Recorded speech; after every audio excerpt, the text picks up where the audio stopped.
There's a certain type of quarterback who gets judged faster than anyone else. It's the dual threat archetype. When it works, people call it unstoppable. When it doesn't, people call it unsustainable. LaNorris Sellers is living inside of that trap right now. And the problem with how he's being evaluated isn't that people are being unfair, it's that the system failure gets ignored. This weekend, LaNorris Sellers announced he is re-signing with the South Carolina Gamecocks. And while re-signing with the college is interesting to say the least, it's the current landscape of college football. Let's discuss how we got here and why Sellers made the correct decision. Forget the redshirt year, the real story starts in 2024, when Sellers becomes the starter and immediately looks like a foundation piece. He throws for 2,534 yards, 18 pass touchdowns, completes 65% of his passes, adds 674 rushing yards, and 7 rushing touchdowns, all while winning SEC Freshman of the Year, and South Carolina goes 9-4. That's not accidental production, that's an offense finding something that works. And more importantly, that offense knew what it was. Sellers wasn't asked to be everything at once. He was given answers. He played fast, he played decisively, and when protection wasn't perfect, the structure absorbed the hit. The offense leaned into his athleticism instead of trying to restrain it. And then the year 2025 happens, and this is where things fall apart. On paper, it looks like a familiar story. South Carolina goes 4-8, passing touchdowns drop from 18 to 13, and rushing production collapses. Some say LaNorris has a sophomore slump, but sophomore slumps don't usually come with this many systemic red flags. South Carolina averaged 303 yards per game, second to last in the SEC. They scored 23 points per game, and they ranked last in the conference in first downs. But most importantly, LaNorris Sellers was under siege every single week. He was sacked 42 times in 2025.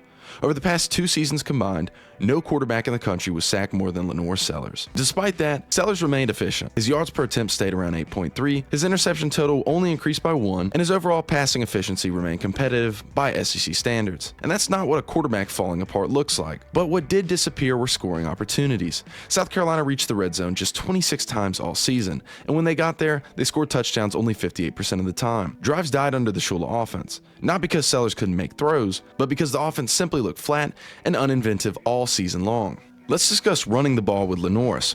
In 2024, Sellers averaged 4.1 yards per carry. In 2025, that number dropped to 1.8. A 6'3", 240-pound quarterback doesn't forget how to run when he's 19. What actually happened is that negative plays exploded. Sellers lost 358 yards to sacks and tackles in 2025 alone. And that wipes out an entire season worth of design quarterback runs. This is where Mike Shula's role matters, and it needs to be said plainly. He was compared to many terrorists throughout recent history, and for valid reason. Under Shula, South Carolina essentially tried to turn LaNorris Sellers into a pocket passer.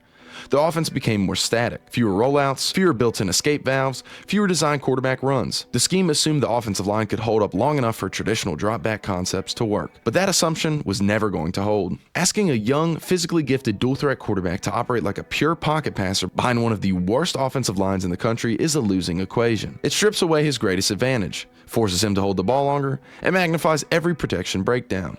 Sellers wasn't given freedom. He was given responsibility without support, and that's why LaNorris didn't play up to his 2024 standards. This is also where the Cam Newton comparison actually belongs. LaNorris is not Cam Newton, but in my opinion, he has the physical profile, the play style, and how he stresses a defense when he's allowed to move. It all compares to Cam. He's the closest thing South Carolina has had to that archetype. Quarterbacks like that simply raise the roof, and when the structure is right, they tilt the field. When the structure collapses, they get punished more than anyone else. And this brings us to the most important evidence in this entire discussion. If South Carolina believed that LaNorris Sellers was the problem, they actually would have let him walk last weekend. And instead, they burned the offense to the ground. Mike Shula was fired mid-season, and the offensive line coach was replaced. The run game staff was reworked, and most importantly, South Carolina hired offensive coordinator Kendal Briles, and they paired him with his best friend Randy Clements. That pairing is exactly what the Gamecocks need for a successful 2026 campaign. Kendal Briles spent his career building offenses around athletic quarterbacks and letting them play free. He's worked with quarterbacks like Derek King, KJ Jefferson, Bryce Petty, Nick Florence, and others who thrived when the offense emphasized tempo and space. You compare that to the Shula offense, and this will be a night and day change. You mark my words. And Briles doesn't need perfection. He needs a quarterback to buy into his vision. His friend Randy Clements matters just as much. He understands Briles' offensive line philosophy, and those two are going to bring the Gamecock offense back to what it really should be. And South Carolina didn't stop with coaching. They went and got the cavalry up front. High-end offensive line recruits, interior reinforcements, and long-term trench investment. That's not what a program does when it plans to move on from their star quarterback.